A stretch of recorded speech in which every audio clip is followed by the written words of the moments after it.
नैतिकतेच्या आधारावर आम्ही राजीनामा दिला असं ते म्हणतात। बैठक झाली आहे। अरे 2.5 महिने काय झोपला होता? नैतिकता काय तुम्हाला दिसली नाही का? हे जे फोटो आणि जी काही चर्चा आहे, जे काही व्हिडिओज आहेत, तुम्ही सत्तेत असल्यानंतर तुम्हाला 1.5 महिन्यापूर्वी ह्या सगळ्या गोष्टी दिसलेल्या आहेत, तेव्हा तुम्हाला नैतिकता कळली नाही का? आज नैतिकतेचे त्या ठिकाणी पतंग तुम्ही उडवायला लागलेला आहे। आज झोपेतून तुम्ही जागा झाला आहात, लोकांनी तुम्हाला जागा केलेलं आहे, म्हणून आज तुम्ही तिथं राजीनामा देता। याच्या आधी काय तुम्ही पतंग उडवत बसलेला का? टाइमपास करत होता का? त्यामुळे आज नैतिकतेच्या गोष्टी त्यांनी कुठे करू नये।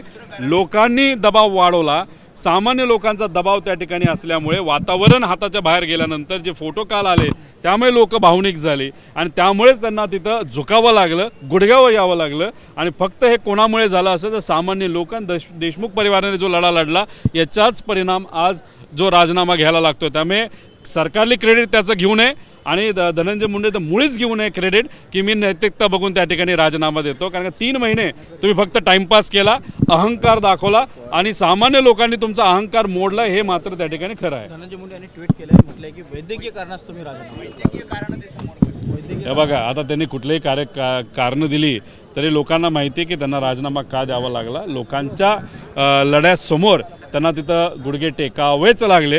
ही सामान्य लोकांची ताकद आहे, हेच आम्ही लोकांना सांगतो की तुमची ताकद फार मोठी आहे आणि हा जो परिणाम आज आहे फक्त सामान्य लोक आणि देशमुख परिवार तसंच सूर्यवंशी परिवाराला सुद्धा आपला न्याय द्यायचा आहे। आणि महाराष्ट्रातल्या सामान्य लोकांचं जे काही आज अडचणी आहेत, ज्याच्यामध्ये महिलांचे अत्याचार असू नये, कुठेही लोकांनी विषय हातात घेतल्याशिवाय हे मार्गी लागणार नाही आणि विरोधी पक्षांनी सुद्धा एकत्रित येऊन सामान्य लोकांच्या वतीने लढावं लागेल। पण धनंजय मुंडेंना जर वाटत असेल की राजीनामा दिला विषय संपला, आमचं असं मत आहे की भाजपच्याच काही लोकांनी सांगितलेलं आहे आणि आमचंही मत आहे की या सगळ्या बैठकीमध्ये धनंजय मुंडे सुद्धा तिथं होते, त्यामुळे आता त्यांना सुद्धा सहआरोपी करून पारदर्शक पद्धतीने एन्क्वायरी होण्याची जरूरत आहे। केसमध्ये त्यांनी म्हटलं होतं की अशा घटना महाराष्ट्रात घडतच असतात।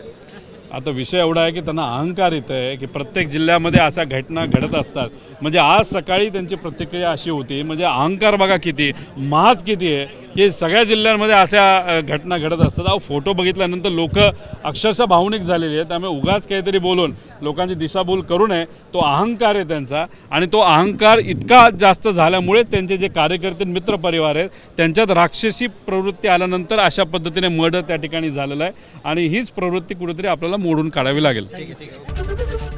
एबीपी माझा, उघडा डोळे बघा नीट।